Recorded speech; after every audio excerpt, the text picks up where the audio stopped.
Hey everyone. Um, sorry. Good evening, everyone. My name is Sudip Bhattacharya, and I'm the guest host tonight, along with Elias Khoury. So, yeah, Jason's right now um, busy, so he had us guest host on this really important topic about Kissinger. So, really quickly, first of all, before we officially begin our discussion tonight of Hillary Clinton's really close friend, Henry Kissinger, just want to remind everyone that if you're new to the channel, please like and subscribe. And if you are enjoying what you see, make sure to hit the notifications bell, as This is Revolution is constantly adding new episodes, doing cross streams with other channels, and adding additional new programming like this one. Also, before we start, I want to let you all know that Everyday Analysis is doing a second edition run of Jason's I Was a Teenage Anarchist. So if you've been to the website and it says sold out, it's not. And unfortunately, there will be no champagne room because, quite honestly, I don't know how to work it. So we're just gonna be talking for an hour and 15, and yeah, we're just gonna be talking about someone as vile and awful as Henry Kissinger. So, hey Elias, how's everything going? Everything's going good. Thank you for asking. Happy to be here. Yeah, so Elias is the one of the editors of Hampton Institute, this really amazing proletarian socialist think tank, which he'll also talk about, at the beginning of the show a little bit later. But yeah, so today we're going to be discussing Henry Kissinger, who died on November 29th. I believe he was 100 years old, unfortunately. So yeah, before we get into the discussion between Elias and I just want to have a really quick intro here about Kissinger and some of his greatest hits, in a sense. So, yeah, so Kissinger is one of the most well-known foreign policy intellects and advisors in U.S. modern history. At one point in his time as advisor to Richard Nixon, beginning in 1968, up until Nixon resigning in 1974, Kissinger was even seen as a sex icon by the mainstream press. Um, for others, he was actually deemed the rational man keeping Nixon on a tight leash. And also, he was kind of admired by just generally liberals, even those who were against Nixon's bombing of Cambodia and other sort of issues. Um, since Nixon, however, Kissinger proved himself rather resilient, managing to remain as a national security advisor for Gerald Ford, and eventually becoming someone that even Ronald Reagan turned to during the 1980s, when the US continued to intervene in places like Central America, elevating right wing dictatorships and right wing killing squads. In the 1990s, however, Kissinger was no longer official national security advisor, but he remained someone in the national security world through his consultancy firm. And he actually grew very, very close with Bill Clinton. Bill Clinton considered Kissinger a real ally in the formation of his own foreign policy, which included very deadly sanctions against Iraq, which I think led to a couple 100,000 Iraqis dying, a significant number of them children. And then finally, Kissinger, of course, was a inspiration for the really craven group who took us into war with Iraq and in the invasion of Iraq. So we'll talk more about this. I mean, Cheney, uh, Paul Wolfowitz, and Donald Rumsfeld were critics of Kissinger, suggesting that he was actually too soft, if you believe that. But in the end, Kissinger himself converged with many of their views. In fact, there would be no uh, Cheney in a sense, or rather, there'd be no invasion of Iraq if Kissinger didn't exist and managed to have those bombing campaigns and secret bombing campaigns of Cambodia and Laos too.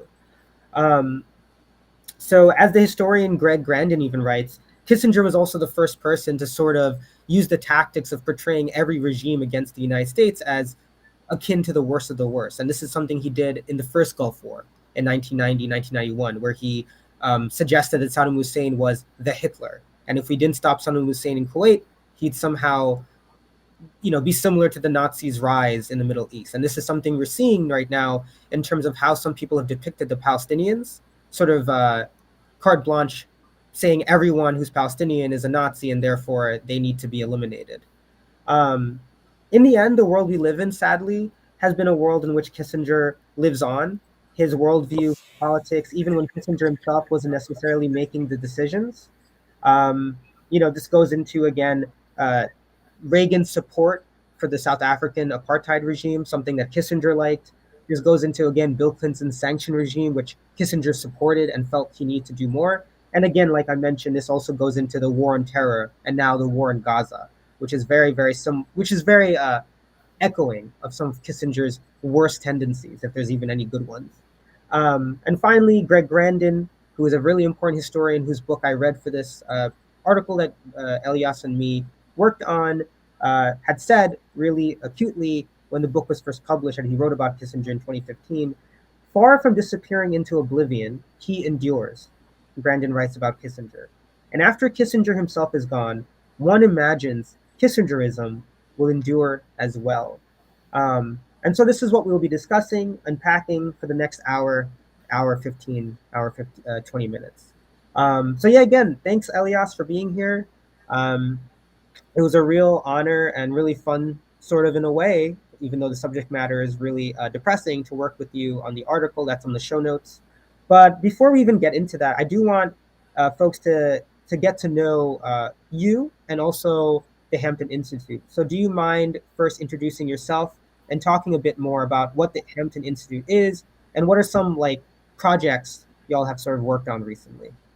Yeah, absolutely. So, like you said, you kind of actually pronounce it the Arabic way because I'm Middle Eastern, Oh, Ilyas. okay. Sometimes Americans say it more Elias. You can go either way. I really don't have a preference, but yeah, Okay. Elias Square is what I normally go by. And you're right. I am one of the editors at the Hampton Institute. The Hampton Institute, I think you said it earlier, we sort of style ourselves as something of a think tank. Not the worst label. Makes it sound official, right? But a multimedia project is probably a little more accurate. We publish articles. We have our own podcast, A Different Lens, hosted by Devin Bowers. Check it Mhm. out. We also have our own monthly media aggregator called Left Hook, where we try to bring people the latest and sort of left-wing discourse, progressive discourse. And we're actually working on a book right now, which is a Mm. collection of long-form essays. We're compiling it as we speak. And I don't want to give any spoilers, but Sudip might have a piece in it. And it'll be available for sale once we publish it. So get yourself a copy while they last. It's called the Hampton Reader. We've published editions previously, but believe me when I say, and I swear this isn't shameless, it's the best one yet. And Mhm. that's saying something because we've published some really hard-hitting stuff in the past, but we're trying to only go up from there. We also have a lot of free, emphasis on free online content coming soon. Definitely be on the lookout for that as well. Maybe the capstone is that we're going to be publishing an interview with the world famous economist, a Mm. real superstar, Dr. Clara Matte. It's about her latest book, The Capital Order, which discusses austerity. That's coming soon. Well, the interview is coming soon. The book came out last year. Definitely get yourself a copy of that as well. It's amazing. She's phenomenal. I can't say enough good things about her and her work. And then we also have a bunch more articles coming soon, not interviews. They cover international relations from Haiti all the way to Palestine, which is obviously the big issue right now, especially for me. I'm Palestinian myself. We have a progressive critique of academia coming, all good stuff. So keep an eye on the Hampton Institute. And here is the shameless part. Visit our website, hamptonthink.org, and follow us on social media. We're at Hampton Think. Hampton is in Hampton Institute. Hampton Think on all platforms, Instagram, Twitter, Facebook. Blow those up. Last thing, and actually, it reminds me, I need to say this. What makes Hampton special is our founder, Colin Jenkins, loves the idea. He's obsessed with this idea of no disrespect, of the organic intellectual. Mm. Gramsci, right? Comes from Gramsci's work. Even though the Hampton Institute is named after Fred Hampton, but our organization's mission from its founding was to platform everyday people. Why? So they can comment on their conditions. And we have a sizable following, over 200,000 followers across all social media, plenty of website hits as well. So people read our content. And if you ever write for us, which I'm going to get to in a second, you won't be screaming to the void. Right. Nothing against that, of course. It's therapeutic, but people will actually consume your work, which I hope sweetens the deal. Now, look at this. You, speaking to the audience right now, literally anyone and everyone can submit pitches and drafts to the Hampton Institute. We don't gatekeep. If your idea is a good fit, we'll work with you extensively to maximize its quality and eventually publish it. Right. And here I'm going to sweeten the deal even more. We pay for all original Right. content. And I need to stress that because I know under capitalism, especially, people have struggled to make ends meet. And I wouldn't expect anybody to do work for free, Right. right? We try to acknowledge that. Even though our finances are tight, We try to give every original contributor at least something. If that interests you, send a pitch, a draft, or even just an email inquiry. We're always happy to respond to people's emails to the following email address. You ready? Hampton, as in Hampton Institute, editor, as in my position, at gmail.com. Hampton editor at gmail.com. Hit us up. I can't wait to hear from you all and hopefully work with you as well. Sorry, I know I went on for a while, but there's a lot of exciting stuff happening at Hampton. Just wanted the people to know about it. No, that's why it was important to have you on, because we need, like just with the show, we need a really, really strong bench of left-wing, socialist, Marxist intellectuals and spaces for people to be intellectuals. And I'm really glad you brought up Gramsci, because again, you know, yes, you don't have to be an official academic to be an academic. We know that there's a lot of people out there who love to read, love to learn, who have those skills or want to hone those skills in. And I think, again, my experience with Hampton has been pretty great. Like when we worked on our article together, there was edits there. There was a way of improving the piece. And I also, even though I have a background in writing, it really improved my writing too. So I also encourage everyone to do that and take a stab at it. Just, send a pitch or just go to the Hampton Institute's website, its Twitter page, its Instagram, which we'll also again mention at the end of the show, to look up the amazing things they're doing, frankly. Because like I said, you mentioned Claire Mate, right? Claire Mate, yeah. Yeah, she's incredible. And her history lessons on austerity and the history of austerity and its connection to fascism is not only like a really important history lesson, but very much teaches us about things going on now, right? So I really am really grateful for the Hampton Institute being what it is. Yeah, and just a little bit about me. I think some of you guys have seen me before in some episodes about Asian American politics, on solidarity. I'm a doctoral candidate in political science at Rutgers, and I also write for very similar outlets, as does Elias. We both have written for Jacobin, written for Hampton Institute, of course, and a couple of other really important left-wing spaces, which we'll also reference at the end of the show. But yeah, so we're here to talk about Henry Kissinger, the man of the hour, of the year, of the decades, unfortunately. But first off, I just want to maybe get your insights or your first thoughts when you heard about him, passing away, I think late November 29th. Like, what were your first impressions or first thoughts running through your head when he heard the news that he actually died? Yeah, it's a great question. I personally never ever celebrate people's deaths. I'm not that guy, right? That's not me. Even if I was that kind of person, what was there to celebrate? He won. I hate to say it. I get no joy out of saying it, but he won. He did the damage, which we're going to go into in detail in just a minute here, and died peacefully and revered at 100 years old. Yeah. That's the extent of my thoughts. Did you have anything to add?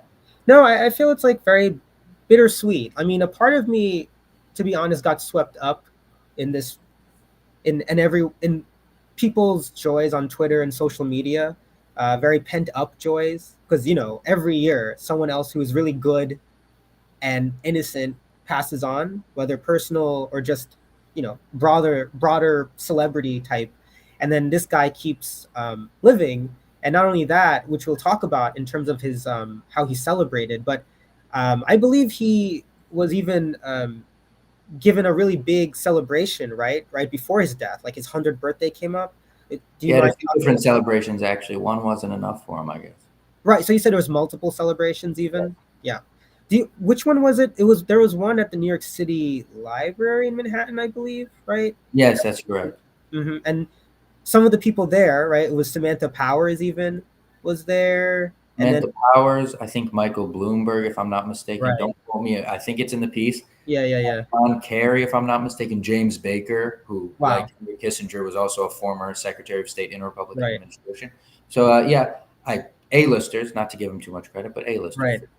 No, that's, I mean, to your point, I mean, I am very mixed about it. I'm glad someone like him is off the earth, but at the same time, like you said, he sort of won, unfortunately. I think that's the reality of it too, like, which we'll get into, like all the crimes he's committed, and not just him, but people around him as well. He got away with it, and he was able to still live a pretty luxurious life. And I bring up Samantha Powers because this is also someone like Kissinger, as we'll talk about. It's not like his light dimmed in any way. He was constantly feted by the most powerful, even someone as recent as Samantha Powers. I know she has a long career of being a quote unquote human rights advocate, but she's someone who's like more of a recent celebrity in that sense. And even for her, she felt like obligated to go and show her loyalty and appreciation of this really awful man. So he's not one of those types who kind of like lost his luster. He was always sort of seen and elevated by almost every cycle of news national security advisor celebrity type. So that's another thing about his legacy. But so we'll talk more openly about what that means, and of course what the left should do and learn from his life. But yeah, let's talk a little bit about just again his greatest hits in a way, in a very perverse way. He had a pretty substantive career as a national security advisor, Secretary of State.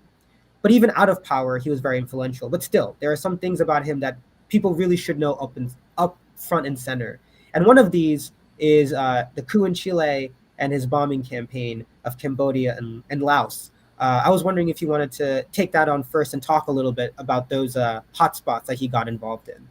Yeah, I could go into both those. I will say you might be asking the wrong guy. I'm no scholar. That's all you, right? Even though you won't admit it because you're too humble. But check this out. Maybe I can tee it up and let you take over from there. Sure. Henry Kissinger, big picture, died earlier this year, like you said, lived to 100. Former Secretary of State, for people who didn't know, former National Security Advisor as well. He held those big positions within the State Department, right? Carpet bombed Cambodia for years until 1973, did untold damage. And doing that level of destruction was something he pushed for. He was adamant about it. He would not be denied. That's the type of guy he was. The reason I say 1973, you're going to see in a second, that year is about to become really, really significant. So keep it in your head. I'm going to repeat it a few more times. Then when Kissinger got done destroying Cambodia, and by the way, the late, great Anthony Bourdain, who I love, I used to watch his show all the time, great dude, rest in peace. He said something about this. He's more than just a food critic, right? Although he didn't criticize much. He was really positive. Such a nice guy. But check this out. Anthony Bourdain, after visiting Cambodia, said you'll never want to stop punching Henry Kissinger in the face for what he did. Those are his words, not mine, right? I condemn violence in all forms. But Anthony Bourdain was never a violent guy. He was just moved to that point by the sheer destruction Kissinger unleashed. And when Kissinger got done raising Cambodia, again in 1973, he moved on to his next project, which you mentioned, Chile. Because this guy had an unquenchable thirst for terror. That's just what it was. And later that year, so 1973, Kissinger overthrows Salvador Allende, a great leader who had flaws. He's not perfect. Nobody is. But it's hard to call him anything short of an economic miracle worker. He cut inflation in half while more than doubling the rate of GDP growth. And this wasn't the sort of nonsense, fictitious growth you see in the U.S. where it's all speculation, crypto garbage, finance capital. This was real growth. Wages grew in real terms, not just nominal terms, by 22.3%. I have the numbers here in front of me. He grew the labor share of GDP. What does that mean? It's especially important for us and people watching this show. The share of the pie workers had went from 52 to 62%. Before you say it doesn't sound like a lot, remember this was all in the first year he was in office.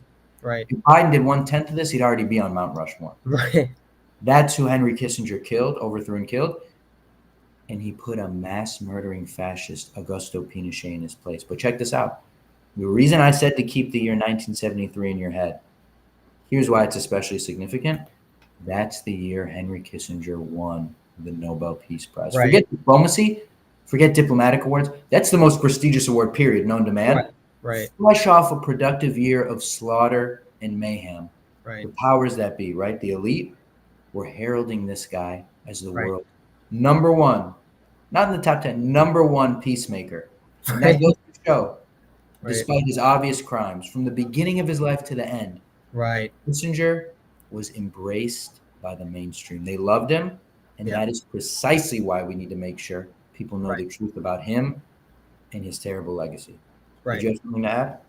No, I think the way you connected it to is very relevant to what we've seen. Again, I think Obama, I know we've talked about this before, but Obama got the Nobel Prize before he really, he was president by then, but it was very early on in his career. And as we would later know, even though he's not a Henry Kissinger, he did continue a drone program. He and the rest of NATO destroyed Libya. And there was countless other examples of just overreach, into other parts of the world. I think AFRICOM became stronger under him, which is an attempt by the U.S. to have their tentacles into Africa.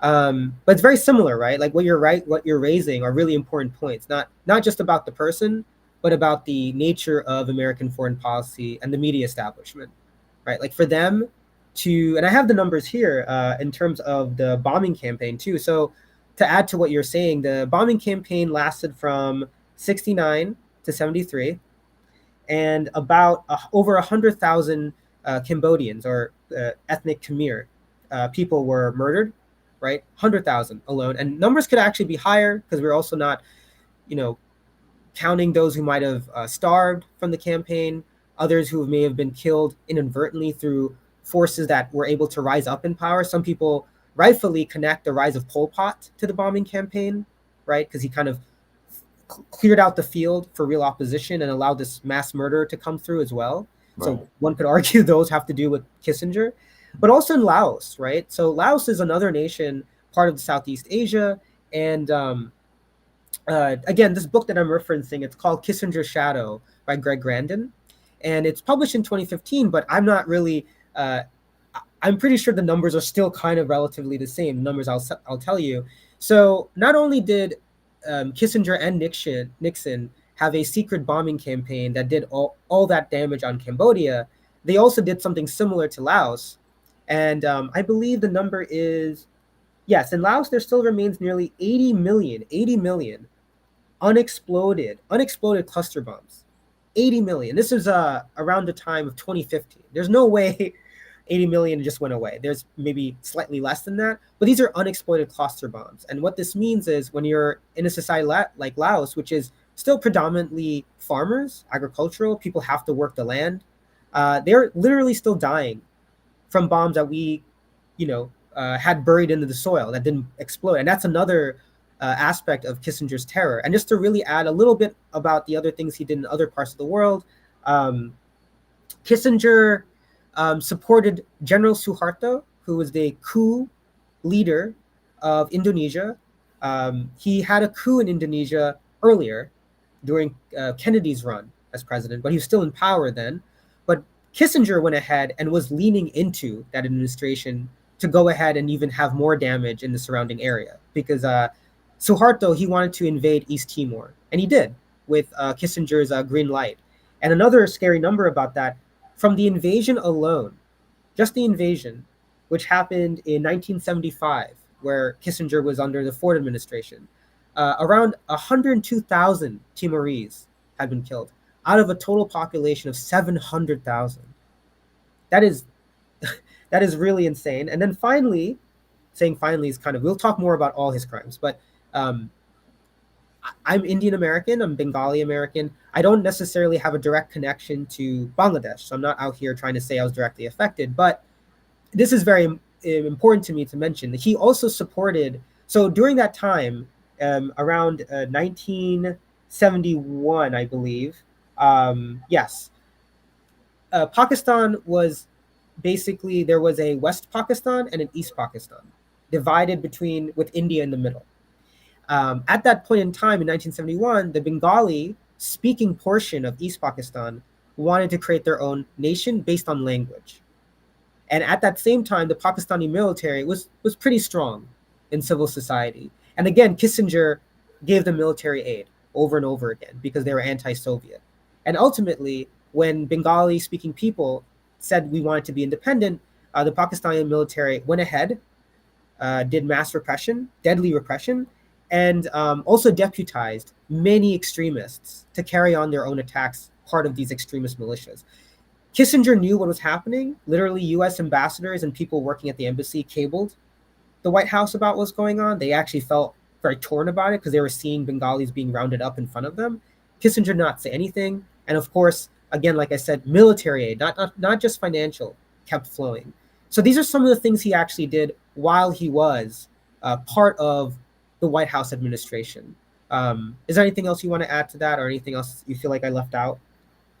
No, nothing comes to mind. I think you summarized it beautifully. It was truly a reign of terror, and his tentacles reach seemingly every corner of the earth. Yes. One of the things that makes him kind of an exceptional figure. Yes. Well, that's actually, let's talk about that. Like, how should we relate American foreign policy to our understanding of Kissinger? Because it's like same thing with Trump, right? Like there's truth in the fact that Trump is different than previous people, but there's also truth in the fact that he's not an aberration, right? Like it would be very odd to say he just plummeted from the sky and he's not American at all. Is that how we should also view Kissinger in a way? Like he's both, like you said, exceptional in some ways, but also very much a product of very important tendencies that already existed within the US establishment and beyond? Like how would you characterize Kissinger? No, absolutely. I think that's a good comparison, and it hit the nail on the head. One thing we did in the piece was we tried not to overstate Kissinger's influence. I know a second ago I just said he was an exceptional figure, and he was in a lot of ways that we'll get into. Right. But we shouldn't overstate his influence in this sense. Kissinger, like you said, was hardly a clean break Right. from the foreign policy bureaucrats of years past, right? Right. If the ruling class didn't think this guy would play ball, he would have never risen that far. He was Secretary Right. of State, National Security Advisor. I mean, he was him. He was him. So let's be clear about that. However, Henry Kissinger was still significant because he was particularly hawkish, particularly unapologetic, and that opened the floodgates. It stripped away any pretense of humanity or morality from American foreign policy making. And here's what that's done. It spawned, and we discuss this in the piece, successors who are even crazier than Kissinger was. The Right. Mike Pompeos of the Right. world, the Nikki Haley's of the world. Right. In particular is something I think she's really similar to Kissinger in a lot of ways that we might get into later. Not just because she's never met a war she didn't like. I mean, that would make her no different from John McCain and a lot of other people, right? But also because the media totally sanitizes her. Right. It's stomach churning, I would say. And she's supposed to be the moderate post face of the Republican Party, right? But her foreign policy is about as radical as you can get. And I know some people embrace the term radical, AOC, right? Be radical. I don't use that term. I consider myself reasonable. When I call somebody radical, it's not a compliment at all. What's crazy is even Ed Krasenstein. You know the Krasenstein brothers? They used to be these viral sensations on resistance Twitter. Now they're not. They lost all the clout, maybe for the better. They were the standard bearers of resistance Twitter back during like the 2020 presidential primaries. Big time Democrats, DNC shows, right? There's probably money behind them. I don't want to say anything. I want to be circumspect. Maybe. I'm just a theory. But check this out. Ed Krasenstein recently said after a Republican debate, he was impressed with Nikki Haley and that he'd vote for her over Biden if she was a nominee. Remember, this guy was he was the guy on resistance Twitter. He's supposed to be in the tank for the Democrats, saying he might vote for her. Now, obviously, she's not going to be nominated for all sorts of reasons. And but here's the bottom line, because I don't want it to seem like I didn't answer your question. Kissinger, this is his impact. He further radicalized American foreign policy making, and that ushered in a tidal wave of successors. Right. Nikki Haley is one of them, who are even more radical than he was, which is saying a lot. Right. No, that's exactly. I mean, this goes back to a lot of American history generally. Like, again, I really like Greg Grandin's work. He has another book, The Myth. I forgot the title of it, but it's the one he won an award for recently. And there he also makes a similar claim with Kissinger. Like, there's a tendency sometimes, even sometimes on the left, to view certain characters as exceptional, as, you know, the worst of the worst. And then there's also a tendency to just view them as normalized, like just more of the same. And of course, we're trying to say it's both. It's not really a very exciting answer, but it's the correct one, right? And just to give a little bit more background on Kissinger, he was a faculty at Harvard in the 50s prior to being plucked and being part of the National Security Advisor first and then Secretary of State second with Nixon. And his story of his come up is actually very indicative of the foreign policy space. So to your point, Kissinger he wasn't treated as fringe, like you mentioned. Otherwise, he wouldn't have found himself in the halls of power. But even with some of his comrades, ironically, in the foreign policy world, he certainly set himself apart in many ways. One of those ways, like you said, he stripped away the pretense of what American power should look like to the rest of the world. So one of the things that Kissinger did, and something that TIR talks about a lot, and other people like McManus, I believe, he talks a lot about the right wing and how postmodern they are in some sense. So Kissinger, unlike some of the conservative and liberal theologians of foreign policy, he didn't really even bother with the substance of it. Like, he actually was very anti-stats. He was anti-numbers. Again, the reason why I'm mentioning it is because the people who ran the numbers were still very craven. Like, let's see how many people we killed or whatever. But he was just anti that even. He was not a pencil pusher. He actually had this weird postmodern conservative feeling, almost Hegelian type of like spirit of American power needs to live on. And how it lives on? Through power. So it's like a loop. The only way America is seen as strong is when we exude strength. And how do we exude strength? We strip away any pretense of any even justification sometimes. It's just about law and order and being the cop.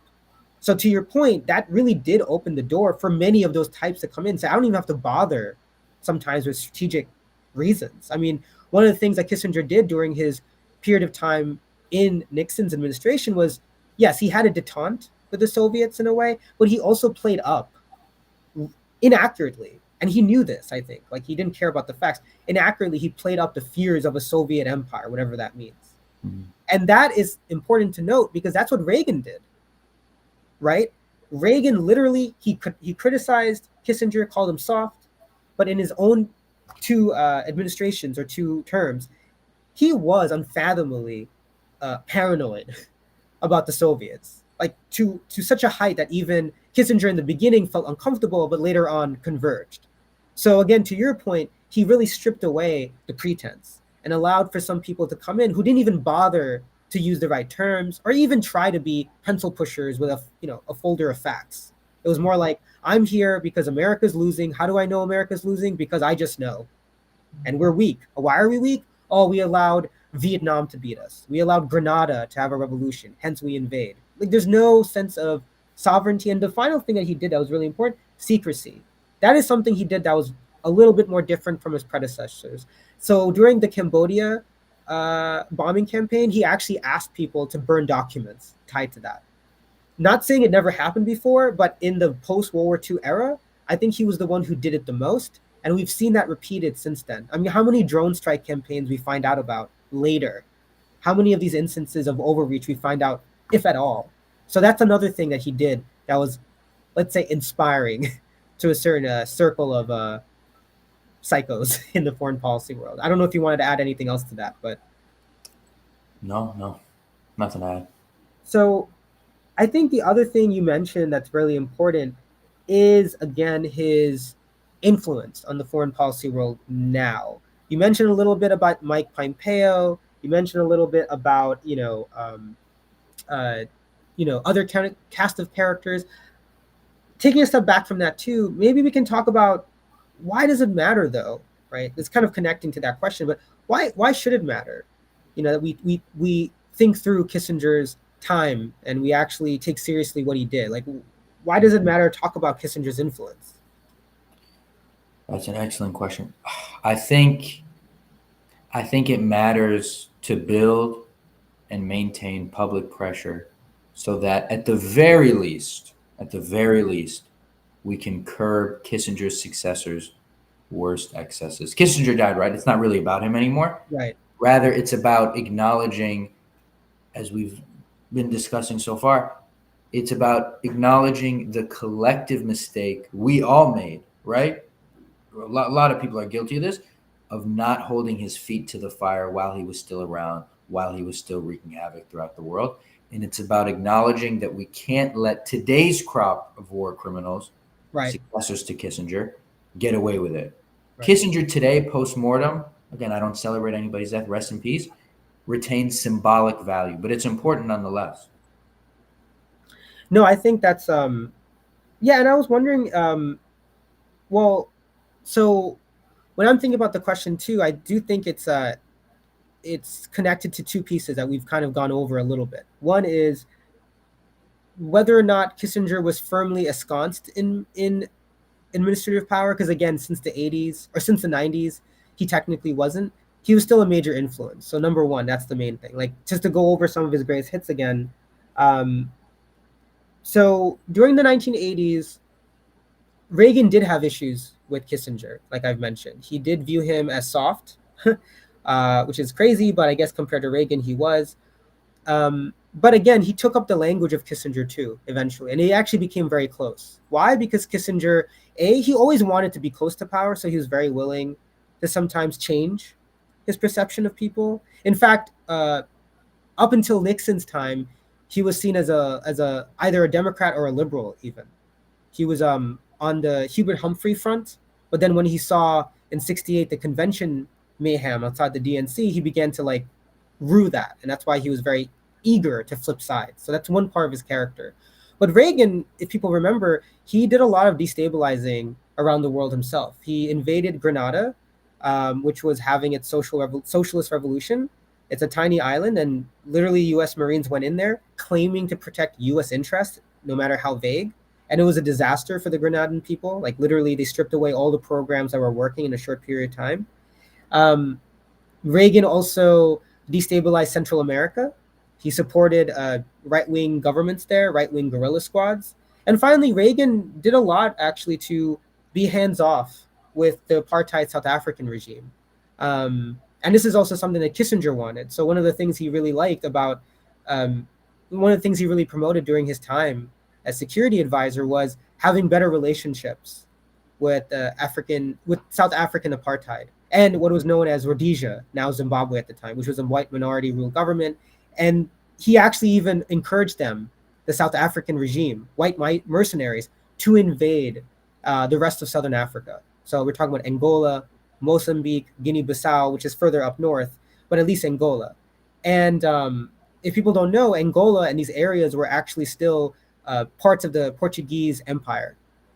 And unlike even other European empires and American, the Portuguese were unwilling to transition into like an implicit type of rule through financial capital. They were very brutal and they wanted to cling to those colonies, and we helped them. Not we, but Kissinger helped them. And the only thing that stopped Angola from being captured by South Africa was Castro and him sending a pretty significant number of Cuban soldiers to do that. And then finally in the 1990s, like I said, the sanction regime that Clinton took part in, we're talking about preventing basic resources from getting into Iraq. We're talking about hospitals losing fuel, much like what's going on in Gaza. This led to, again, I think, hundreds of thousands of deaths, many of them children, actually.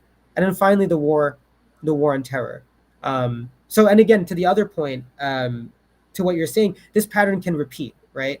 If we don't take lessons from it, it's repeating in front of us. So I was wondering if you can talk a little bit about that connection. I know you mentioned it, but maybe you can connect it to like these other craven figures like Mike Pompeo, Donald Rumsfeld, Dick Cheney. Like, what do you mean when we're seeing the same pattern of people like Kissinger not really being held into account? Yeah, I think, no, that's a great question. And I think it's something we kind of capture in not only the title of our piece, but the title of the stream, which is that what else would you expect? Right. The rot is the foreign policy establishment. We were very deliberate with naming, again, both the piece and the stream. It's a feature, not a bug. Right. And that's why to solve the problem, it's going to take nothing short of a complete rehaul of the entire system. And Right. we can get into that in more detail in a minute. But honestly, one thing I wanted to ask you is you're listing all these terrible things Kissinger did abroad, right? But I think we need to even take a step back and convince people, why should you care? Yeah. Americans here living in the US, or even just in the imperial core, if you want to use that phrase generally, why should they care about what their countries are doing elsewhere? Why does it matter? And I can take a stab at it, but I'd like to throw it to you first. You're the scholar here, right? I'm just a guy. No, you're a scholar too.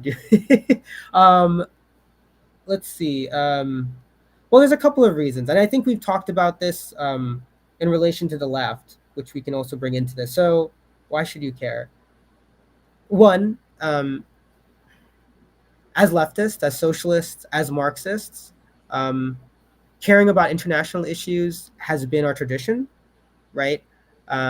Marx, in the Communist Manifesto, talked about working people across the world unite. He didn't say working people of England unite. He didn't say working people of Germany unite. He really believed internationalism, even though he didn't take seriously colonialism just yet, and he would later on, but he always had that, in his core. And the same thing with other revolutionaries, Lenin, Rosa Luxemburg, more recent ones, Thomas Sankara, right? We're talking about a real tradition here. So if you are someone who's a serious Marxist, progressive, and you want to be part of that tradition, it's there, right? You really can't, I think you can't call yourself that if you're not hewing to that tradition. And then secondarily is the strategic realm, right? Um, having it's complicated, right? Because revolution is hard. So I'm not suggesting you need to have like all the countries line up perfectly to have a socialist revolution, but you do eventually need that. And one of the reasons why is that the other side thinks globally. They think internationally. The capitalist class thinks internationally, right? In fact, it's seen in Kissinger's world, right? Nixon and Kissinger, they weren't stuck on just America. They were actually wheeling and dealing with various allies on the ground, the worst kind, but they were willing to work with others to create a capitalist dominated world. Of course, one that would be led by them, but of course, one that would be beneficial for their allies in Japan, their allies in Iran at the time, and so on. So they do that. And why do they do that? Because it creates a bigger field for them to maneuver. So even for those of us in America, if we were to win socialism here, in the belly of the beast, uh, capitalists in a capitalist dominated world, if there's no other networks of socialists that we've built up until that point, they can just flee to another part of the globe, regenerate, regroup, and come back with a vengeance. I mean, that's what they did many times over. Francois Mitterrand, I think he's the president of France, right? In the early 80s, I believe. He was a Yeah, socialist elected. yeah, socialist president of France. He came in with a big agenda, sort of, and immediately he couldn't do anything because the capitalist class in France just moved their investments to other parts of Europe. So it's moral and strategic, right? So yeah, I was wondering you know if you wanted to add to that, or if you feel the same way, or there's something else you wanted to say about the reasons for why the left should care. Yeah, I think you made a lot of really important points there, and I would go over simpler, even simpler than that. Sure. Even though all the points you made were valid, don't get me wrong. But the question being, why does American foreign policy matter? Because as we've outlined so far in this show, it unleashes massive death and destruction Yeah, throughout the world. Cambodia, Chile, Vietnam, Iraq, Afghanistan, yeah, Palestine, historically and right now. There's a genocide right now going yeah, on. The U.S. is aiding and abetting it. yeah. Better foreign policy is a worthwhile goal because it would save lives, and that's Right, it. It would reduce suffering. It would promote human flourishing. It would keep families together, preserve people's health. right, Right now, Israel is bombing hospitals with the blessing of the United States. right, If that horrifies you, you're admitting we need to contest the right, realm of foreign policy. We need to care about it. It's that simple. And there's so much at stake. We can't afford to cede this terrain and just focus on domestic issues, right. which are important, don't get me wrong, but not the whole game. And the late, great Michael Brooks said it best. He's Hmm. a friend of mine, amazing guy, rest in peace. But here's what he said that's so true. I think he was critiquing Ta-Nehisi Coates, who I don't know much about, so I'm just Right, right, not going to say anything further. But here's what Michael Brooks said. If you don't connect your domestic politics to a global critique of imperialism, of capitalism, of war, of empire, of hegemony, all the things people discuss on shows like these, you're doing it wrong. You're right. doing it all wrong. It's just that simple.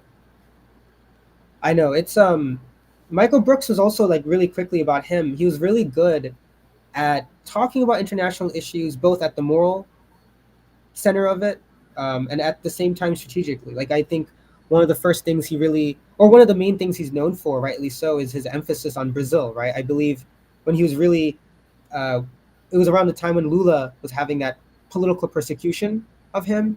It was Michael Brooks and maybe a couple of others who saw through that and really emphasized why leftists in the United States should care. And he was right because, well, not only because Brazil is such a big economy itself, but if you see the terrain, like you're saying, even to people in Brazil, far right people in Brazil, they'll go out of their way to create connections here as well. And we saw that too. Like Trump and Bolsonaro were close friends. They were getting COVID together very often.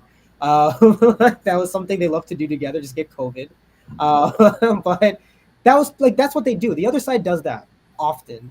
And I think Michael Brooks understood that. And I think the other thing that Michael Brooks understood is again the legacy of the left, right? Like it's not new. Like if anyone out there is suggesting that the left gets sidetracked into internationalism, that misses the point. And I think Michael Brooks is one of those people who understood that you can do both. It's difficult, But guess what? Winning socialism is difficult anywhere.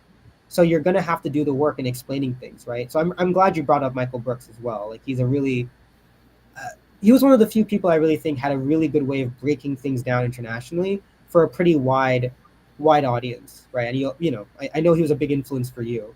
Yeah, he Um, definitely was. And just one more word on Michael Brooks. yeah, One thing I really loved about him and his show, The Michael Brooks Show, and there's still episodes on YouTube. I yeah, suggest checking them out if you never have. He was really a special person, taken from us too soon, right? yeah, Check this out. He, cutting analysis, no doubt, he also brought joy and fun and laughter and yes, play and yes, comedy to the left, yes, yes. He did. which, especially in our internet age where everybody has the attention span of goldfish, Right, right, that's so important to keep people engaged so that you can drill home those big points that right, Sudip just said, connecting the global to the domestic and all that great stuff. right. No, and I think it's a good time to also talk about and you know, like you said perfectly, when we don't also deal with these issues effectively and in time, we are left with situations like Palestine, right? Like again, it's similar to Kissinger. It's not like what the Israeli state is doing is not unique, right? Like what Kissinger did wasn't unique. Like for instance, Suharto again, he was already in power because the United States gave the green light for him to do a coup in the 60s earlier. So or yeah, in the 60s under Kennedy's first and only term. So it's not unique. Mhm. What Israel is doing to the Palestinians is not unique. In 2014, they also had another uh, bombing campaign that led to thousands of deaths. But what's happening though, and what's been happening since the 70s, is that we've seen somewhat of a retreat by the left from the national international stage, both from a set of options, like people choosing to be that way, but also because we've lost some institutional power, right? Like the Soviet Union's not around. As flawed as they were, they did provide resources to different liberation movements. They did put a check on the United States in many cases, right? They gave a lot of support to those countries fighting South Africa at the time. Cuba as well was way stronger back then. And now we're seeing a world in which Palestine is abandoned, right? Like the left hasn't been doing some of the work necessary, and so Palestine effectively is abandoned. And we're seeing a lot of that, like you said, being shouldered literally by the Palestinians. Like we're talking about, I think the numbers are now 16,000 plus dead. I think around 7,000, 8,000 children. Not to mention the 200 plus died in the West Bank. So yeah, this is also it has real effects, and also Saudi Arabia's embargo of Yemen. These are both U.S. allies and examples of U.S. foreign policy gone amok. Mhm. Yeah, no question about it. Yeah, and I guess going off of that question too is the idea now about. I have a question here about you know following why we should care. I guess also, do you feel there's been more critiques though, or do you think there has been more of a swinging back to the focus on foreign policy by people on the left, or do you still think there is a lack of that on the left? I definitely think there's a renewed interest with everything that's going on in Palestine, and arguably even before that with the Russia Ukraine conflict. One thing I will say, though, and I actually really want to get your thoughts on this, Mm, I know a lot of people of a certain persuasion accuse Western leftists, maybe American leftists especially, of not really caring about international issues. And I know earlier we made the case why you should, right. but at least in the circles I've run in, I've never noticed people just sort Yeah. of disregarding the international sphere. But there are a lot of people I respect who do feel that the American leftists, Western leftists generally, perhaps, haven't paid enough attention to international issues. I haven't noticed that personally. Again, maybe it's just the circles I run in. But I wanted to get your thoughts on that because it's definitely a point of controversy. Yeah. I don't have a straight answer, frankly, because you know, it's hard to even judge what the left is sometimes, right? Like, so for me, and also really quickly, I think this is a good plug for DSA in a way.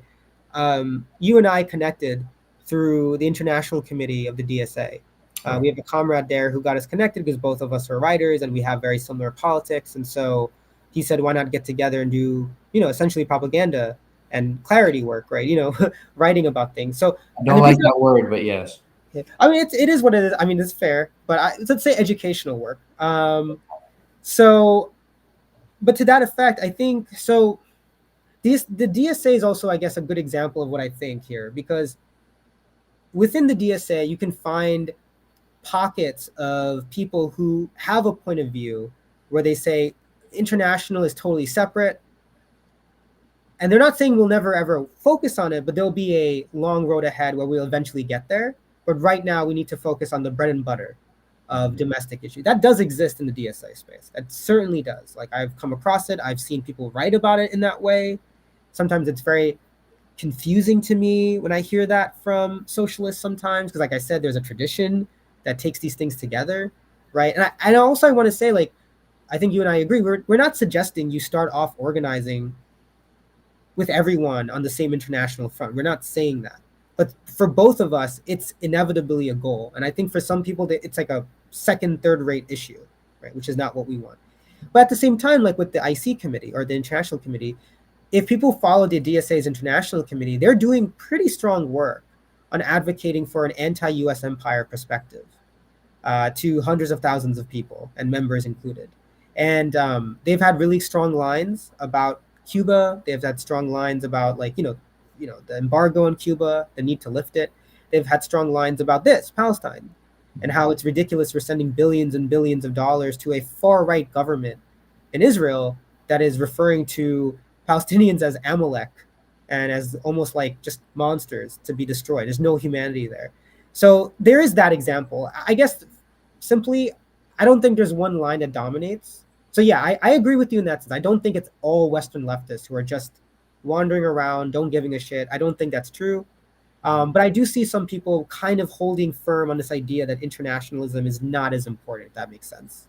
Yeah. No, makes sense. Makes sense. I take that perspective seriously. And also, I guess it runs to, I mean, I guess what's your take then on about, like, because we've had discussions about this before, and I think you mentioned how you've been kind of like happy to see some examples of what's going on in terms of the resistance to Israeli state propaganda here. I was wondering if you want to talk about that, like those kind of positive examples you've seen of bottom up organizing, maybe. Oh yeah. That's an excellent question. Where do I even begin? Uh, I would just say that there are, and this is something promising, and it's momentum that we should definitely build on. There are a heartening number of leftists currently working through this very problem of not just specifically combating Israeli propaganda and the genocide that's happening in Palestine, but crafting a U.S. progressive foreign policy in general. I include you as being someone contributing to that effort. I include parts of the Hampton team in that. Right. I would include groups like the Quincy Institute. I think Quincy Institute for Responsible Statecraft is their full name. I would include them in that. And if you haven't heard of them, I'd be shocked if people listening to this show haven't, because they're superstars, but definitely check them out. I would include listeners of this show who may not hold official positions, but nonetheless dedicate their time, dedicate their energy to thinking through these important issues. That level of grassroots engagement, as you put it, is incredibly powerful. And for those who feel powerless, you're not. If you were, they wouldn't try so hard to censor you. It's that simple. No, I agree. And I think, like, Students for Justice in Palestine, I know they're getting hit hard nowadays, but they're still, doing rallies, organizing. They have tons of support. Jewish Voices for Peace have been doing incredible work. I've gone to a couple of rallies, and it's really incredible. Like, you're seeing a cross section of people. You're seeing a cross section of, different, I wouldn't say political parties officially, but different groups associated. Like, I think in Philly, there was, I think even the Sunrise Movement was part of some of the rallies, I believe. There's the, Philadelphia Palestinian Coalition, which is pretty wide ranging. And also, I think we've seen labor unions be a little bit more upfront about this issue, right? Like, I think the UAW had a statement recently talking about how there needs to be a ceasefire, right? And how they connected that. What's really important, they connected that need for a ceasefire to their previous advocacy for ending apartheid in South Africa and also ending the war in Vietnam. I think there's some other unions too, I believe, that were pretty Yeah, upfront yeah, yeah. about. You got it. You got it exactly right. The UAW, United Auto Workers, issued a great statement. I suggest people search it on Google. Shouldn't be hard to find and read it, calling for a ceasefire. And then the other big name I remember was the American Postal Workers. Also did a similar thing. So Right, right, for them, and it just goes to show what you were saying earlier, that emphasizing international issues or domestic labor politics, it's a false dilemma. right, We're seeing in those statements, we see both completely intertwined. right, right. And as Marxists, right, we care about labor organizing for a couple of reasons too. It's not just a moral reason, for our fellow workers who are suffering to get justice. It's because through labor organizing, you build leverage, right? It's withholding labor is a way of really punishing the system. And so when you have labor unions, massive ones, like you mentioned, and the UAW, trying to do this kind of work, hopefully down the road, one day you can see them striking not only for wages, but they can also be striking against sending bombs to Israel or to Saudi Arabia, and that's a really really big part of the strategy. I feel like I don't know if you want to add to that, or if you feel No, like. 100%, 100%. I don't really like anecdotes because the common saying goes, anecdotes aren't evidence. But what you just said about people Oh, striking for Palestine did remind me of a story. A friend of mine, I won't say names, right, his right, brother, not to self-report, maybe my own class position, but his brother has Airbnbs. yeah, He yeah, rents out, and he got a text one day from one of the ladies who comes in and cleans his place that she would not be working that day. She's striking for Palestine. Now, I don't right, know if that upset him. If it did, shame yeah, on that exactly, guy, but right, credit to her. And I think those sorts of spontaneous mobilizations, if done collectively, if we can organize people to do stuff like that, can create a tidal wave. And okay, us being, both of us, we live right in the imperial core, in the belly yeah, of the beast. We are in a unique position to put pressure on the governments who are enabling these atrocities. right. We have to No, I recognize think that's a. You're right to say anecdotes, but also it is like I saw also Starbucks workers. I mean, they're having their own fight to still be, I think, accepted as union or acknowledged as having union representation by Starbucks. But in the midst of that, I believe they had days of solidarity with Palestine, right? So it's coming through here and there, and it's really quickly. I think people shouldn't diminish any of that, because for at least the last couple of decades, to be really honest, the labor union mainstream has been kind of shying away from foreign policy. Um, Even though I'm a DSA person, I believe Michael Harrington, one of the co-founders of DSA, was very big on shying away on certain foreign policy dilemmas and was very into the AFL-CIO, even though they kind of solely became the AFL-CIA for promoting right-wing trade unions. So I'm just referring to that because what we're seeing is different. It is different, and it's something that we have to sort of acknowledge as different and as good, rather than having it sink back into like, oh, nothing's really working or nothing's going to happen. And I do want to ask also, like, and oh yeah, for everyone in the chat, so we're going to be on for another maybe 15-20 minutes. um if people want to, like, right now type some questions, I'm going to do my best to get 2 to 3 questions for Elias and us to answer, and not saying we'll be able to answer them, but I'd really love to hear if anyone has any questions, and if they want to do that, type that in the chat right now. And so for the next 5 minutes, 5 to 8 minutes, if people want to do that, I'll keep monitoring that while we kind of slowly wrap up. Could I But build on something you said right oh before yeah, that? go for it. Okay, thank you so much. I just want to focus on what Sudip said there. He's right. The current mobilizations in favor of Palestine that are Right. happening, let's just focus on the US, happening in the US, are unique. And I remember the last time we saw mobilizations for Palestine was, I believe, May of 2021, when Mm, Israel launched its yeah. last offensive in Gaza. Hmm. That was nothing compared to what we're seeing now. Nothing. Right. And that came and went so quickly. Right. This has endured. And Right. again, I'm not in the business of selling false hope, but it does provide some reason for optimism, I think.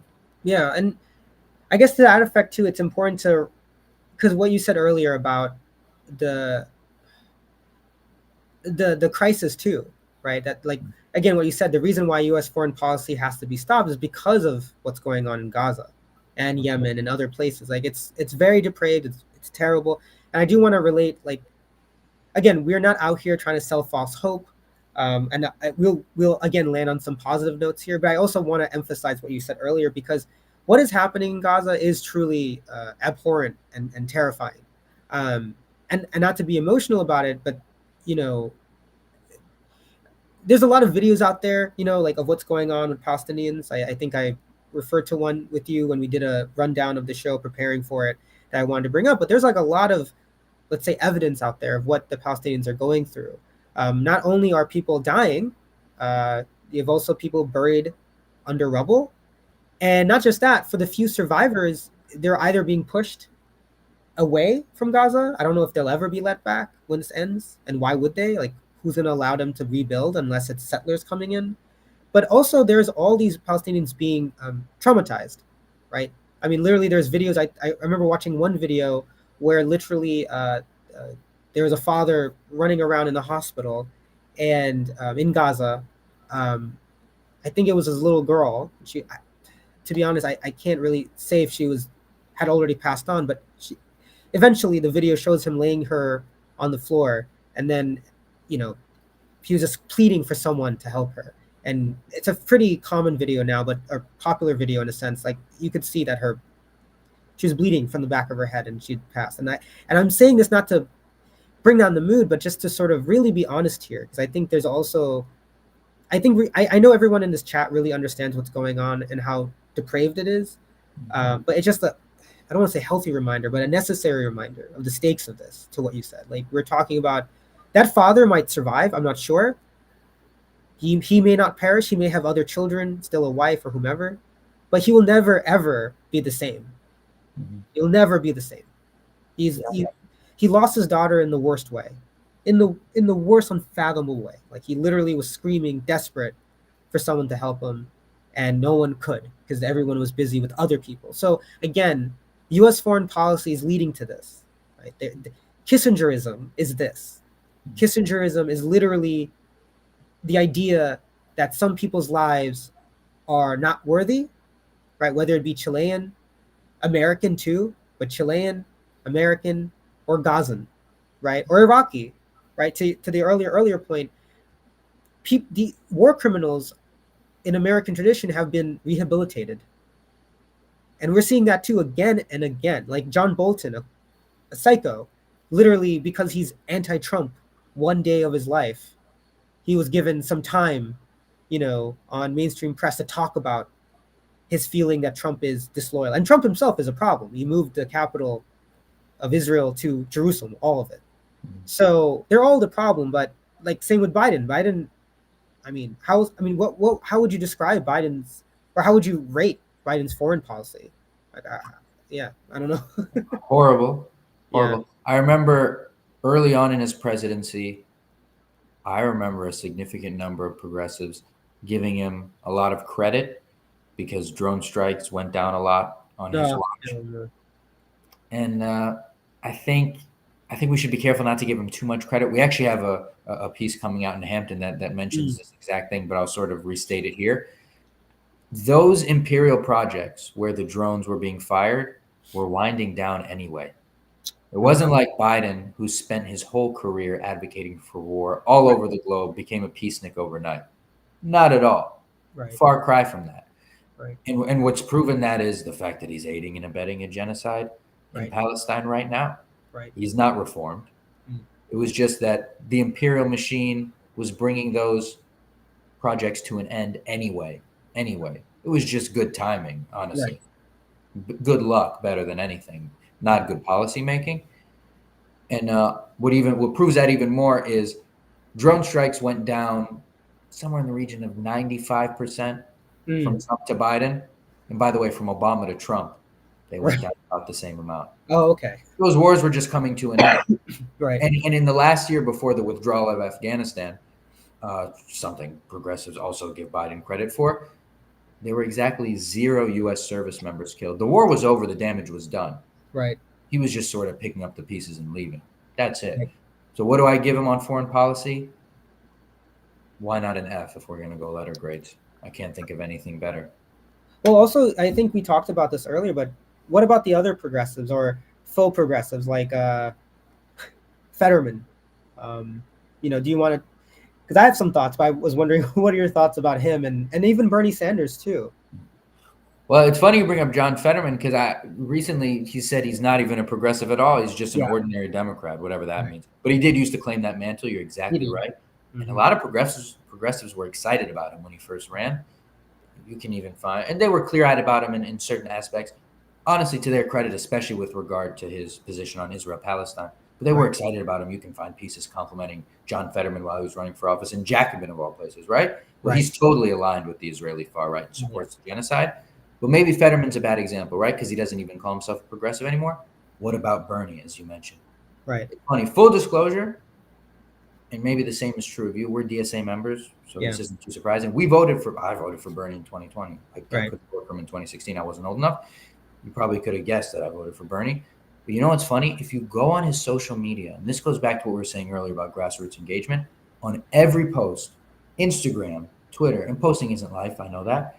It's not politics. Still, it's not a bad proxy for what I'm about to say. Right. Instagram, Twitter, Facebook, his posts all flooded with replies. Call for a ceasefire, Bernie. Yeah. He won't. He refuses. Bodies dropping by the tens of thousands. The vast majority women and children. Hmm. He won't call for a ceasefire. No. His followers are literally begging him, even on posts and statements that have nothing to do with Palestine whatsoever. It's Right. disappointing to say the least, because until recently, as you know, and I'm sure the people listening at home know, people saw Bernie as a leader on this issue, Yes. Israel Palestine. Right. Before the current offensive, to his credit, right? I'm not Right. taking this away from him. He was the lone voice in the Senate calling for conditioning U.S. aid to Israel, right? And Right. that was insufficient even at the time. You still Right. have to give him some credit. He was the only one in the Senate, at least. There were some in the House. Here's the problem. That's still, to this day, December 20th, the year of our Lord 2023, Mhm. still the extent of what he's calling for. He's Right. not going further. And let's ask the question, what on earth is conditioning aid going to do in the middle of a genocide? Right. Stop the bloodshed. It's the only solution. That means ceasefire now. And as far as I'm concerned, maybe you can't endorse this statement. If you're not, this is one of those instances where words really matter. It's one Mhm. of those instances. If you're not using the word ceasefire, you're on the wrong side of history. So get on board. And yeah, that's what I have to say about Fetterman and Bernie. No, that's. I mean, you're right. I mean, for me too, I fell for it. I mean, I don't live in PA, so I didn't vote for Fetterman. That's one good thing. But I did sort of remember being sort of happy that he won. Like I wasn't really listening now when I think about the critiques. I wasn't listening, to be really honest. I think a good thing to admit is self-critique, and I did not listen enough. But I remember seeing some of his statements about China. I think he was like, some of the warning signals came up in my head about who this man was when he, I think one time mentioned that we should also prevent foreign nationals who are like opposed to the United States, like Chinese nationals, from owning land here. Mhm. That was a weird signal. But then everything came apart with this, right? Like he's draped himself in the right wing politics of Israel. He does a lot to make fun of people who are, even veterans of previous wars who've done like, actions in front of the, I think, Congress, National Congress, about this issue, calling for a ceasefire. There's a lot of veterans who are not for these wars, right? A lot of veterans, though, to be honest, they do become recruited, right, into the right wing, and that's another reason why imperialism has to stop, because it creates monsters, Mhm. right? It creates literally the feeding tube, the feeding ground for right wing extremism, right?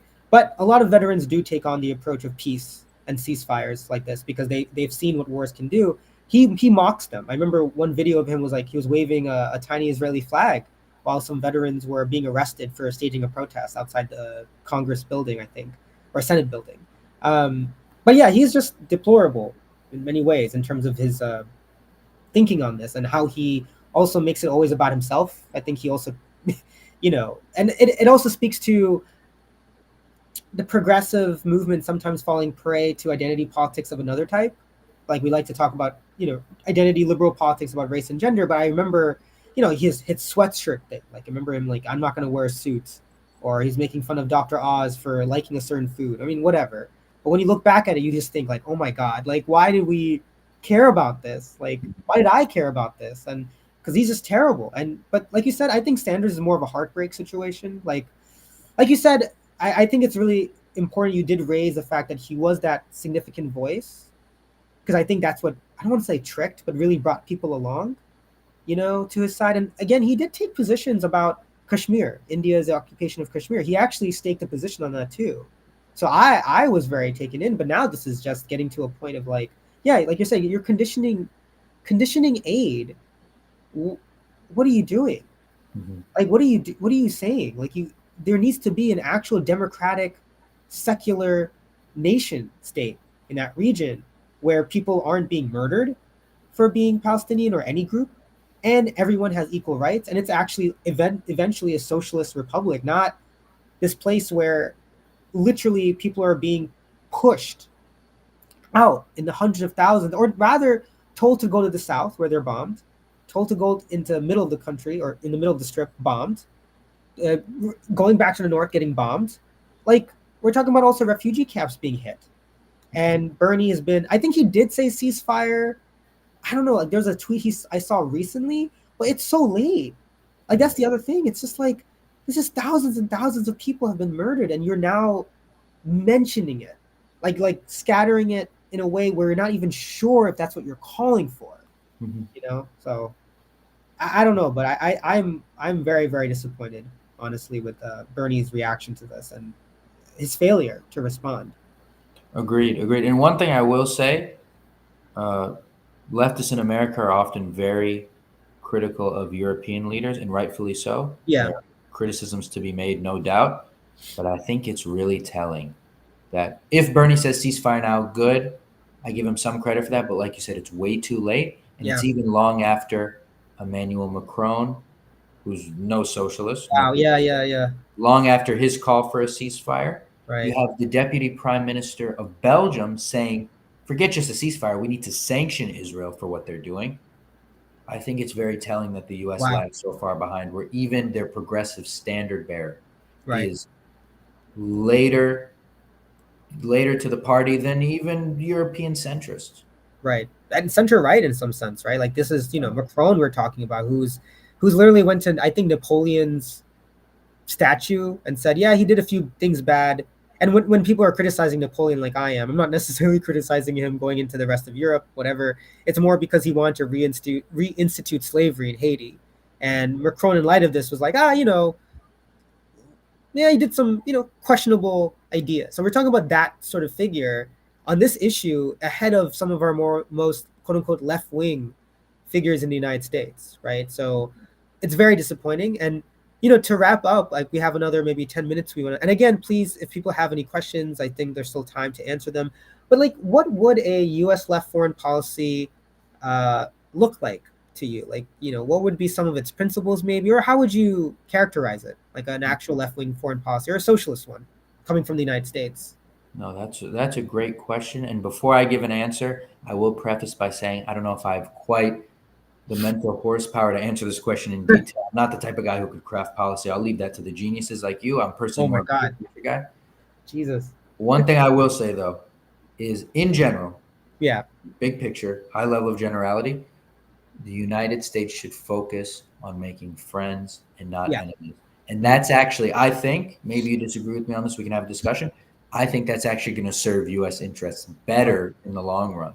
And for Right. all of its flaws, this is not an endorsement. I think China proves that.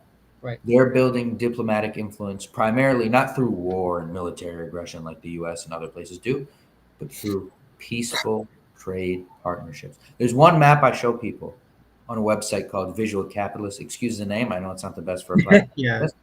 but the map shows how many countries used to trade more with the United States and now trade more with China. And that, in my opinion, again, this is all my opinion, is quite literally the most important story of the past 40, 50 years. Yeah. Since 1980 or so, maybe even before that, China has built considerable, like them or not, they've built considerable global influence because of those trade partnerships, for better or worse. Right. And they're well on their way, again, for better or worse, to becoming the global superpower, if they haven't already. And by the way, this is some crazy lefty loony theory. Until recently, you could read takes like this in the Wall Street Journal. Just to be clear, Right. Bill Maher, by the way, even said on his show not too long ago that he thinks China is the global superpower right now. We just haven't gotten all the receipts yet. That's him. Again, by no means. Right. It's Right. Bill Maher. Yeah. Bill Maher. Those trade relationships China has built are both literally and figuratively paying dividends. The US should make friends, not enemies. Yes. And also, you did say one time in our discussions about this, like there are some institutions that exist now, right? Like Mhm. globally that we could sort of build off of, right? The ICC, Yeah. I believe. 100. Yeah, yeah. Yeah. The International Court of Justice, right? Send Right. Dick Cheney to the Hague. People Right. joke online and stuff. But I'll say this, it's promising that we have such an institution in the first place. Now, it's very politicized and underused, and we Yeah. could get into all that maybe on another episode, Right. but it's there. It's there. And as far as I'm concerned, that's positive. No, I think it's important to add that because again, I think you and I agree on this. Like we're not advocating isolationism. Like left wing policy traditionally has never really been Marxism has not been isolationism, right? It's not been like we need to retreat from the rest of the world. It's more about really truly building, like you said, cooperation for the purposes of something very different from what the United States has done. Like again, back to the earlier points which you and I have talked about, the United States has built an empire that's been successful for some of its interests, and sometimes even not. Like it, like I think you said once that Kissinger has like the reverse Midas touch. Like even though Kissinger is heralded as this like icon, even for the things he claims he's done, he's actually created a wake of disaster. Like one of the really quick examples is the so-called quote unquote Islamist militancy that's sort of been now a problem in parts of the world. Like Kissinger helped create that. Like the Middle East, part of the broader quote unquote Muslim majority world, were very much split between pan Arab nationalism, which is extremely secular, like Nasser in Egypt, to the Communist Party in Indonesia, right behind the Soviets and China. The country with the third largest number of communist members officially was Indonesia, a majority Muslim country. And some, Muslims also grafted Marxism onto their theology. Not saying it always worked, but they did that. And Kissinger hated that. Just like Netanyahu didn't want to deal with Fatah or the PLO and rather deal with Hamas for a little bit. Uh, that's the story of American hegemony too. So Kissinger created a world in which the left was repressed, different forms of nationalisms that were secular were repressed, and even different forms of Islam that were more left leaning were repressed because he funded and helped out these quote unquote right wing Islamists instead. And this is the world that part of the world is living with too, because they're being affected by it. So that's one thing to say, but yeah, I just wanted to add that in the end, the United States policy has been to find allies nonetheless, but these allies were never meant to create a healthy civil society. And to your point, we don't want to take the idea of taking allies away. We want to say a left-wing policy would be hopefully about finding the right allies to create a healthy civil society. Not always they have to be socialist right away. Some of them could be progressive minded depending on the country and the context. But we would rather have an actual connection to countries and their interests. And again, to what you're saying too, it would be for the sake of creating a more safer world for socialism, which would tie back to our own interests as a U.S. economy that's socialist, right? So it does tie into a different kind of interest nonetheless, but we want to have more leaning into our partnership in the world, not leaning away. And another aspect of a left-wing policy is the institutional part. We want world institutions like the ICC to remain. And I think leftists should really think about addressing things through resources like reparations, even like Central America. Even if they have socialists being elected there and remaining in power, these are areas of the world that have been gutted by us, and so we need to think through addressing those historical wrongs that can really make them sustain socialism for the long term. Let's see. Okay, now we're at 10:20. I don't see any questions here. I do want to say everyone's been really great with their commentary. I know people have added a few things. I'm new to this, so I wasn't able to get everyone's comments on the screen. Hopefully, we'll do another episode and I'll be more able to do that. But I really, really like some of the comments here. I don't see any questions, so I think we'll just sort of wrap up in a way. So yeah, so do you want to have any last words about Kissinger, how we dismantle Kissingerism maybe? But yeah, any last words? I'll just say to repeat what I said earlier, I really am at bottom an optimist, even though people Yeah, don't believe I am. They I think I'm believe you are. But I'm yeah, not. yeah, But I'm also not in the business of selling false hope. And this Right. stuff runs deep. And I'm going to repeat something I said earlier in the show just because it answers your question. The rot is the foreign policy establishment. We worded the title very Right. deliberately. It's a feature, not a bug. So nothing short of a full rehaul is going to solve this problem. I think that's obvious. And Right. here's another point we made. Unfortunately, people who want a more peaceful, a more humane, a more progressive foreign policy unfortunately don't have a lot of allies in high places. Right. So I'm not saying one theory of change is better than another, but the way things are right now, we have to start from the bottom up. Hmm. The promising thing, to end on a positive note, is that as we've been discussing, there is a significant level of grassroots engagement, of public support for building that foreign policy we want to have a more peaceful, just, and humane world. Right. No, I 100%, and just want to again thank the chat for staying on. I really hope people share this episode. Obviously, This Is Revolution is an amazing show. I thank Jason, before I forget, for having us guest host. I really hope we do this again, because I feel like I'm still very green on this, so I'm trying my best on being part of the conversation and also running the chat, I guess.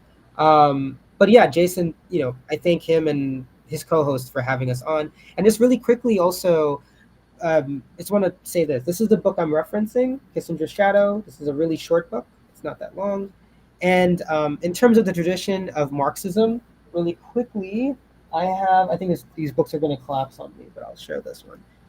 This one is called Organize, Fight, Win. This is a collection of Black women Marxists, progressives, who are aligned with socialism from the 1930s, 50s. This includes people like Claudia Jones. And the ideas I shared about internationalism being so important, they come from people like her. So I also want to, yes, it's Karl Marx, it's Lenin, it's Luxemburg, but it's also people like her who was writing back then and was very clear about internationalism, both as a moral thing and strategically necessary. And then finally, Elias, if you don't mind, again repeating a little bit about Hampton Institute and maybe some of the other places where people can find your writing and your Twitter, right? We want to get more followers for you. Oh, sure. I'll lead with the shameless plug for Hampton. Visit hamptonthink.org. That's our website. You can find our podcast there, our monthly media aggregator, Left Hook. You can find the articles I was mentioning earlier and keep an eye on that because we have plenty of more content coming and we have a big 2024 ahead. I want you guys to be a part of it. So definitely check on the website every so often. Social media, Hampton Think on every platform, Instagram, Facebook, Twitter, and then my personal Twitter. If you'd like to follow me, you don't have to. First name, last name, 00. That's my Twitter. Thank you guys very much. It's been a pleasure to be on. No, I really thank you for sharing your insights. I know you've mentioned about, maybe not feeling like a scholar, but again, back to the Hampton Institute credo, you are a scholar, and I really enjoyed writing this piece with you, and I learned a lot by writing this with you. So I just want to say, please follow Elias. Please follow Hampton Institute. They are amazing. They do a lot of great work, and they're just getting better and better. And just for me, really quickly, like I said, I do doctoral work. Uh, I'm a nerd, but you can find my writings at places like the Jacobin, Protean magazine as well, and of course Hampton Institute. So with that, I'll say so long. I'm going to try to find the outro here. Jason told me where to find it. I think I found it. Yep. So I'll see y'all next time. Bye.